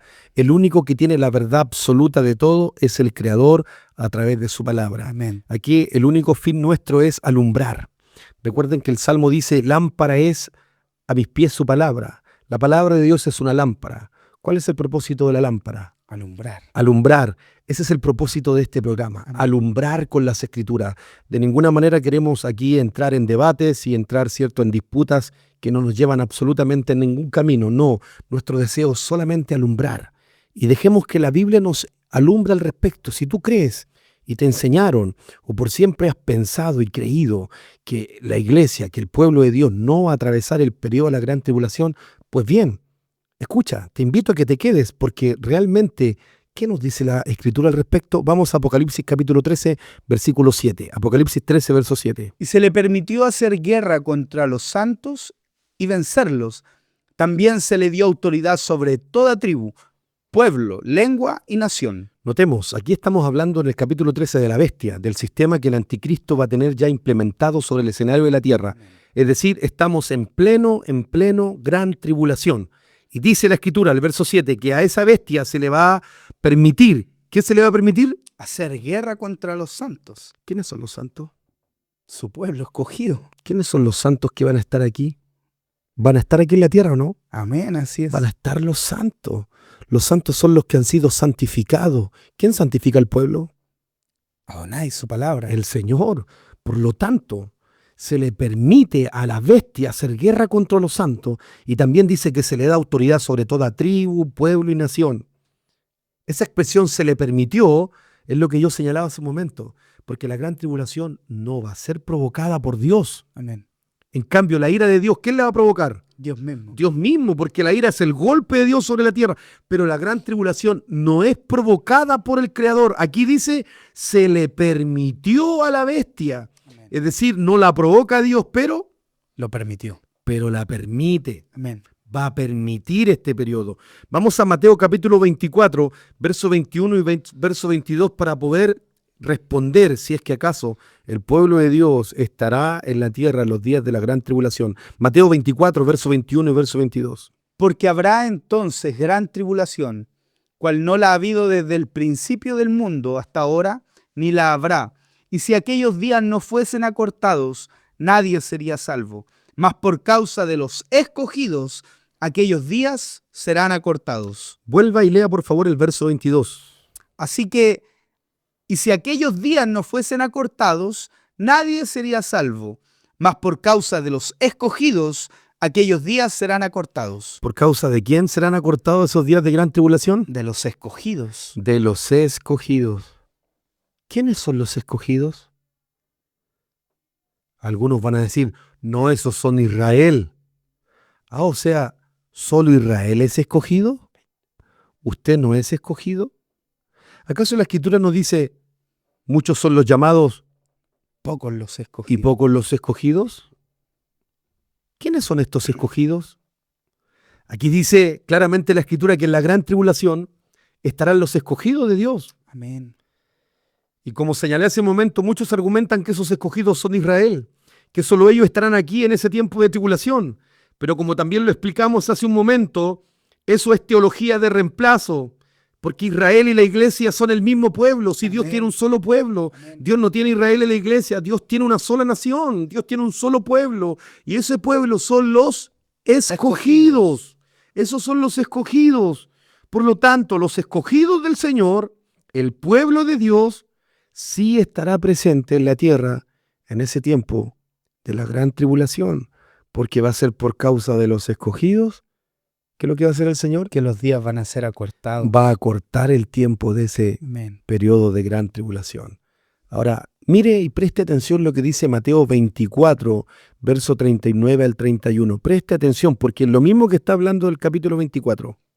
E inmediatamente, después de la tribulación de aquellos días, el sol se oscurecerá, y la luna no dará su resplandor, y las estrellas caerán del cielo, y las potencias de los cielos serán conmovidas. Entonces aparecerá la señal del Hijo del Hombre en el cielo, y entonces lamentarán todas las tribus de la tierra, y verán al Hijo del Hombre viniendo sobre las nubes del cielo, con poder y gran gloria, y enviará sus ángeles con gran voz de trompeta, y juntará a sus escogidos de los cuatro vientos, desde un extremo del cielo hasta el otro. Vuelva y lea el verso 31, porque en el verso 31, ¿sabe lo que nos está mostrando? ¿Sabe lo que está mostrando en el verso 31 aquí el Señor? Lo que hoy día muchos conocen como el arrebatamiento, Amén. el retorno del Señor, el arrebatamiento del pueblo. Vuelve a leer el verso 31. Y enviará a sus ángeles con gran voz de trompeta, y juntarán a sus escogidos, A sus escogidos. ¿Quiénes son estos escogidos? su pueblo. Los mismos escogidos que van a estar en la tribulación, que dice que por causa de los escogidos, Los días serán acortados. Levantará a sus escogidos, ¿de dónde? de los 4 vientos, desde un extremo del cielo hasta el otro. Notemos esto, queridos hermanos. Aquí esta escritura nos está mostrando que el regreso de nuestro Señor y el arrebatamiento de los escogidos desde los 4 rincones de la tierra, como señala el libro de Primera de Tesalonicenses capítulo 4 verso 16, aquí dice también, como dice Primera de Tesalonicenses, será con sonido de trompeta, porque dice que los ángeles vendrán, ¿cierto? Con trompeta, está diciendo aquí Amén. Mateo capítulo 24. Ahora, el verso 29 declara algo muy interesante. Amén. ¿Qué dice el verso 29? Vuelve y lea por favor el verso 29. E inmediatamente, después de la tribulación de aquellos días, el sol se oscurecerá y la luna no dará su ¿Cuándo? resplandor. ¿Antes o después de la tribulación? Después de la tribulación de aquellos días. ¿Cuándo es el arrebatamiento? A usted le enseñaron que es antes de la gran tribulación. ¿Pero qué está enseñando aquí el Señor? Porque aquí no vale lo que me diga un pastor. Aquí no vale lo que diga mi teología. Amén. Aquí no vale lo que diga mi institución. Aquí vale lo que enseña la Escritura. ¿Cuándo será el arrebatamiento? Inmediatamente después de la tribulación de aquellos días. Inmediatamente después. Hermanos, no será antes. Amén. Aquí dice claramente, será después de la tribulación de aquellos días. ¿Saben que Pablo esto lo sabía, pero perfectamente? El apóstol Pablo esto lo entendía y lo enseñaba con la misma claridad. Observemos segunda de Tesalonicenses capítulo 2, verso 1 al verso 3. Pero con respecto a la venida de nuestro Señor Mesías Yeshua y nuestra reunión con Él, os rogamos, hermanos, que no os dejéis mover fácilmente de vuestro modo de pensar, ni os conturbéis, ni por espíritu, ni por palabra, ni por carta, como si fuera nuestra, en el sentido de que el día del Señor está cerca. Nadie os engañe en ninguna manera. Deténgase un poquito. Observemos el verso 3. Prestemos atención como de cara al verso 3. ¿Qué dice? Nadie os engañe, Nadie os engañe en ninguna manera. ¿Qué más dice? porque no vendrá sin que antes venga la apostasía. Deténgase, porque no está hablando de la venida del Señor. Amén. Pero aquí dice, pero no vendrá. ¿No vendrá quién? El Señor. No vendrá el Señor sin que antes venga, ¿qué cosa? La apostasía. ¿Y qué más? Y se manifieste el hombre de pecado, el hijo de perdición. Pregunto, ¿quién es este hombre de pecado? El anticristo, el antimesías. ¿Quién es este hijo de perdición? El anticristo. Amén. Notemos esto, queridos hermanos. En el versículo 3 de segunda de Tesalonicenses capítulo 2, Pablo es categórico al decir que el Señor, nuestro Dios, a quien tú y yo estamos esperando, Amén. el Señor no vendrá. Él no va a venir sin que antes, así lo dice el verso 3, no lo digo yo, sin que antes venga La apostasía. la apostasía, que entre paréntesis hoy día la estamos viviendo en esta generación. Y también sin que antes se manifieste, El hombre de pecado. El Es hijo de decir, perdición. antes que regrese el Señor a arrebatar a su pueblo, porque nosotros creemos en el arrebatamiento. Amén. ¿Creemos o no, hermano Lucas? Amén, así es. Creemos en el arrebatamiento. Esperamos que un día aparezca el Salvador, como el mismo lo declaran los ángeles en Hechos capítulo 1, verso 6, 7, creo, cuando Él está ascendiendo en la nube y los apóstoles lo están mirando y los ángeles le dijeron, varones galileos, ¿qué hacéis mirando así al cielo? Este mismo Señor, este mismo Jesús, este mismo Yeshua que ves ir al cielo, este mismo dice, asimismo vendrá. Nosotros lo estamos esperando. Amén, así Pero es. aquí Pablo en segunda de Tesalonicenses capítulo 2 verso 3 dice que no vendrá sin que antes. sin que antes, hermanos, se manifieste el anticristo. Es decir, ¿quién vendrá primero? El anticristo, el hombre de pecado. Y cuando esté el anticristo aquí en la tierra, ¿qué periodo se va a estar llevando a cabo en la tierra? La gran tribulación. O sea, ¿qué es primero? ¿El arrebatamiento o la gran tribulación? La gran tribulación. Entonces, ¿el pueblo de Dios dónde va a estar? En la tierra. O sea, que el pueblo de Dios va a estar viviendo ese tiempo. Amén. Si a ti te dijeron que no ibas a pasar la gran tribulación, llámame loco, tíldame que estoy mal, los apelativos que usted quiera señalar, hermano. Pero esta es la verdad de la Escritura. Amén, así es. No estoy hablando de invenciones, no es un sueño, no es que alguien me reveló, no es un ángel, no es lo que repiten todos los pastores, no es lo que repiten toda la iglesia, es lo que está en la Escritura.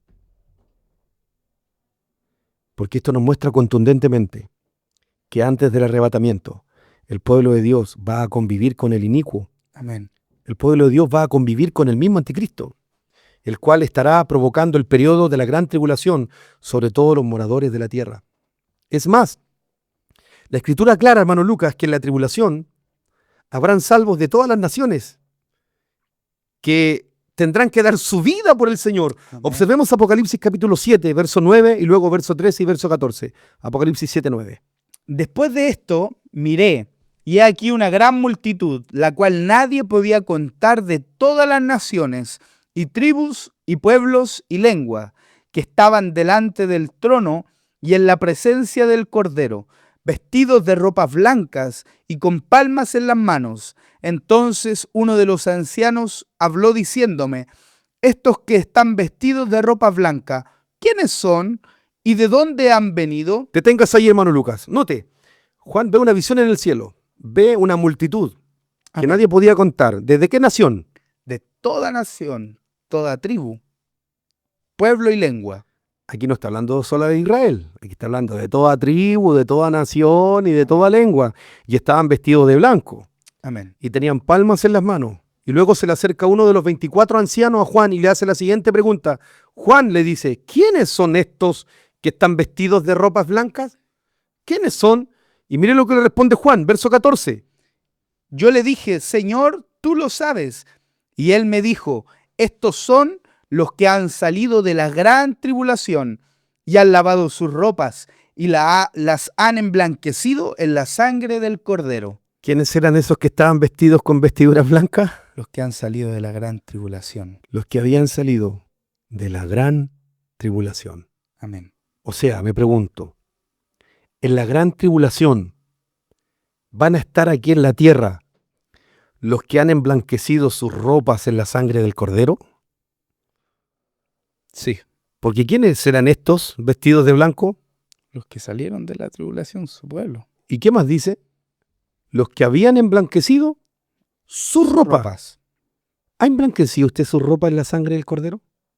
¿Qué significa emblanquecer sus ropas con la sangre del Cordero? ¿Sabe lo que significa eso? Es ser parte del nuevo pacto. Porque en el nuevo pacto, cuando Él lo comienza, lo inicia, Él toma la copa y dice: esta es la copa, mi sangre El nuevo pacto. del nuevo pacto. Su sangre es derramada. Amén. O sea, ¿quién es la que lava nuestras vidas? ¿Quién es el que nos santifica? Su sangre, el nuevo La pacto. sangre del Cordero. Amén. Entonces, ¿quiénes son estos que lavaron sus ropas en la sangre del Cordero? No son otros, sino el pueblo de Dios. ¿Y dónde va a estar el pueblo de Dios? Aquí en la tierra. Porque Juan lo está viendo ¿dónde? En la visión, lo está viendo en el santuario celestial. Amén. ¿Pero por qué lo está viendo ahí? ¿De dónde venían saliendo? De la gran tribulación. De la gran tribulación. Durante la gran tribulación aquí en la tierra, claramente estará todo el pueblo de Dios, que son parte, como dice aquí la Escritura, de toda lengua, de toda nación. Personas que constituyen el pueblo de Dios, los cuales, como acabo de señalar, han lavado sus ropas y las han emblanquecido Amén. en la sangre del Cordero. Apocalipsis capítulo 20, verso 4 también nos confirma esto. Y vi tronos, y se sentaron sobre ellos los que recibieron facultad de juzgar. Y vi las almas de los decapitados por causa del testimonio de Jesús y por la palabra de Dios, los que no habían adorado a la bestia ni a su imagen, y que no recibieron la marca en sus frentes ni en sus manos, y vivieron y reinaron con el Mesías 1000 años. Aleluya. Notemos esto. Juan observa en la visión celestial las almas de las personas que habían sido decapitadas. ¿Por qué Amén. cosa? Por el testimonio. Por el testimonio del Señor, por el Amén. testimonio de Jesús y por la palabra de Dios. Amén. Note, lo mismo que dice Apocalipsis 12, cuando el dragón va a perseguir, ¿a quién iba a perseguir? A los que guardan los mandamientos, la palabra de Dios, ¿y a quién más? A los que tienen el Y a los que tienen el testimonio de Jesús. Y aquí están los mismos, el mismo grupo. Dice que aquí están los decapitados. ¿Por qué? Los que murieron, ¿por qué causa? Por el testimonio. Por el de testimonio de Jesús y por la y palabra. por la palabra, por guardar los mandamientos del Señor. Amén. Y agrega que estos que fueron decapitados, que fueron muertos por una razón. Amén. ¿Por qué razón? Por no negar la palabra de Dios, porque siguieron guardando el testimonio de Jesús y porque fueron quienes no recibieron la marca del sistema de la bestia. Es decir, que ese grupo, que el grupo de creyentes que no se deje marcar por el sistema de la bestia, ese grupo de creyentes que va a seguir guardando la palabra de Dios, ese grupo de creyentes que tiene el testimonio de Yeshua, me pregunto, ¿quiénes son? Piensa, reflexiona, ¿quiénes son? ¿Sabe quiénes son? Es el pueblo de Dios, que literalmente va a estar presente. Porque si nos toca a nosotros, vuelvo a reitero, si es en esta generación, que con todo lo que estamos viviendo hoy día, con todo lo que está aconteciendo en este tiempo, nos hace pensar, hermano Lucas, que estamos mucho más cerca de lo que pensamos de este periodo. Y quién quita que a lo mejor sea nuestra generación, nosotros mismos. Y si es así, yo te aseguro, no porque lo asegure yo, sino porque está en la Escritura asegura que vamos a tener que atravesar este periodo de la gran tribulación. Concluyo con esto, hermano Lucas, lo que hemos analizado esta noche en profundidad en este podcast. La ira de Dios y el periodo de la gran tribulación son dos acontecimientos totalmente diferentes el uno del otro. Y las Escrituras son muy claras y son muy contundentes al señalar que el Señor solo nos va a librar a su pueblo del terrible día de su ira. Ese es el día del cual el Señor nos va a librar, del día de su ira, porque la ira de Dios es el tiempo donde el Creador va a golpear a la tierra con terribles juicios. Pero en ninguna parte de la Escritura enseña que nosotros seremos libres del tiempo de la gran tribulación, porque de la persecución generada por el diablo y sus demonios durante la gran tribulación, de ese tiempo, el pueblo de Dios no será librado. Por eso que el Señor, Yeshua, dijo lo siguiente, Lucas capítulo 21, y esta es la última escritura que doy, verso 22 al verso 28. Porque estos son días de retribución, para que se cumplan todas las cosas que están escritas. Mas ay de los que estén encinta y de las que críen en aquellos días, porque habrá gran calamidad en la tierra e ira sobre este pueblo. ¿Cómo dice la última parte del verso 23? Porque habrá gran calamidad en la tierra e ira sobre este pueblo. ¿De qué está hablando esa gran calamidad? De ese proceso. De la gran tribulación. Amén. Siga leyendo, por favor, el verso 25. Y caerán a filo de espada, y serán llevados cautivos a todas las naciones, y Jerusalén será hollada por los gentiles, hasta que los tiempos de los gentiles se cumplan. ¿Hasta que los tiempos de qué? De los gentiles se cumplan. De los gentiles se cumplen. Ahora sí, el verso 25. Entonces habrá señales en el sol, en la luna y en las estrellas, y en la tierra angustia de las gentes, confundidas a causa del bramido del mar y de las olas. Entonces verán al Hijo del Hombre, que vendrá en una nube con poder y gran gloria. Y ahora lea el verso 28. Presten atención a lo que dice el verso 28 de Lucas 21. Cuando estas cosas comiencen a suceder, erguíos y levantad vuestras cabezas, porque vuestra redención está cerca. Nuestra redención Está cerca. Escúcheme, lo último que señalo para concluir en esta noche. El verso 28 declara, cuando estas cosas comiencen a suceder, pregunto, ¿qué cosas son las que dijo el Señor que deberían suceder? ¿Qué cosas? ¿Sabes qué cosas? ¿Qué dice el verso 23? ¿Qué dice el verso 23? Porque ahí nos dice las cosas que iban a suceder. ¿Qué dice el verso 23? Mas hay de los que estén en cinta y de las que críen en aquellos días, porque habrá gran calamidad en la tierra e ira sobre este pueblo. ¿Habrá qué cosa? ¿Gran calamidad? O sea, esas cosas que van a suceder, está hablando de la gran tribulación. Amén. Y todo eso dice el Señor. Cuando estas cosas comiencen a suceder, cuando comienza a suceder, ¿qué cosa? La calamidad, La gran tribulación. Cuando estas cosas comiencen a suceder, entonces, ¿qué hay que hacer? ¿Qué tiene que hacer el pueblo de Dios? Erguirse. Erguirse y alzar su cabeza. Amén. Porque cuando comience la gran tribulación será una de las señales más claras, porque el pueblo de Dios va a estar presente y va a vivir ese tiempo. Y cuando comencemos a vivir ese tiempo, será una de las señales más claras para decir, nuestra redención está cerca. Van a ser los días donde vamos a comenzar a levantar la cabeza, porque nos vamos a dar cuenta que nuestro Salvador está pronto y próximo a retornar. Muchos van a tener que dar su vida. Tal vez algunos de nosotros vamos a tener que poner nuestra cabeza, como lo hicieron nuestros hermanos apóstoles, como lo hicieron nuestros hermanos profetas, porque como está escrito, todos los que quieren vivir piadosamente en el Mesías Yeshua padecerán persecución. Amén. Nuestro propio Salvador dijo, solo, escuche esto, solo el que persevere hasta el fin, hasta el final, solo ese será salvo. Que el Señor les bendiga, mis queridos hermanos. Amén. Que el Señor le bendiga a usted también, pastor. Muchas gracias por esta enseñanza. Bueno, entendemos que es el Señor, es el Eterno por medio de su palabra quien nos va enseñando, quien nos va iluminando con su palabra, y es hermoso y es importante comprender este proceso. Entendimos durante todo este capítulo la diferencia entre la ira de Dios, la gran tribulación. Entendemos que el pueblo escogido, la iglesia, Israel, va a tener que pasar por este proceso de la gran tribulación. Y solo terminar con esto.